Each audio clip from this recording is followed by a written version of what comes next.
Mojej krásavičke som pripravila meninovú tortičku, máme ju veľmi radi. Na kakaový korpus som si pripravila 3 vajcia, 3 lyžice cukru, štipka soli, 3 lyžice hladkej múky, 2 lyžice kaká, 2 lyžice rozpusteného masla a štipka kypriaceho prášku.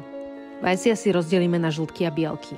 S bielkou a štipky soli vyšľaháme tuhý sneh, žltky s cukrom vyšľaháme do peny, potom pridáme maslo, kakao a opäť zašľaháme. Nakoniec zľahka zamiešame sneh, kypriaci prášok a múku. Cesto som preložila do vymastenej formy a piekla na 200 stupňov približne 20 až 25 minút, záleží od rúry. Nechala som ho vychladnúť a zatiaľ som si pripravila krém z mascarpone, kyslej smotany, tvarohu a cukru. Tortičku som nechala cez noc stuhnúť v chladničke. Navrch som ešte spravila ovocné želé z lesného ovocia, cukru a dortového želé.